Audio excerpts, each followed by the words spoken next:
इतिहास में कुछ नाम सिर्फ नाम नहीं होते, वो प्रतीक होते हैं साहस, त्याग और आत्मसम्मान के। ऐसा ही एक नाम है महाराणा प्रताप, एक राजा जो जमीन पर नहीं लोगों के दिलों में राज करता था। चलिए जानते हैं उस शेर की कहानी जिसने मुगल बादशाह अकबर को भी झुका दिया था। महाराणा प्रताप का जन्म 9 मई 1540 को हुआ। उनके पिता थे उदय सिंह और मां जयवंता बाई। बचपन से ही प्रताप में कुछ अलग था। वो अनुशासन प्रिय, वीर और दृढ़ निश्चयी थे। जब बाकी बच्चे तलवार से खेलते थे, प्रताप तलवार चलाना सीखते थे। उनके चेहरे पर एक अलग ही तेज था, राजसी नहीं बल्कि तपस्वी जैसा। अकबर ने कई बार संदेश भेजे, मेरे दरबार में आओ, संधि करो, दोस्ती करो।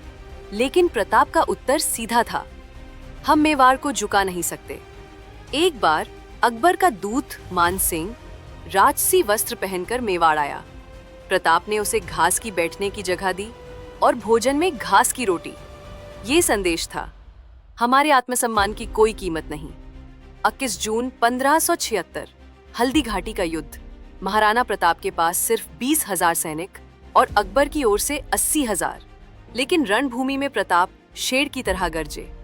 उनका घोड़ा चेतक, एक ऐसा साथी जिसने अपने राजा को शत्रुओं से बचाने के लिए जान दे दी। चेतक घायल था, फिर भी प्रताप को कंधे पर बिठाकर पहाड़ी पार कर गया और आखिरी सांस लेने से पहले अपना कर्तव्य पूरा कर गया।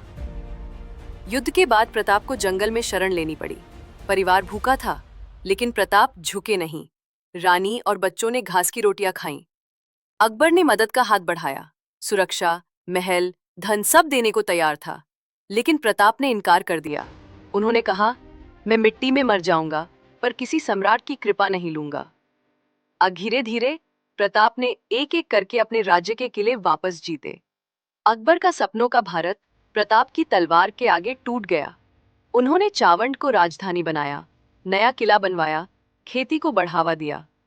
ये वही राजा था जो कभी जंगल में भटकता था, अब फिर से मेवाड़ का रक्षक बन चुका था। महाराणा प्रताप ने कभी हार नहीं मानी।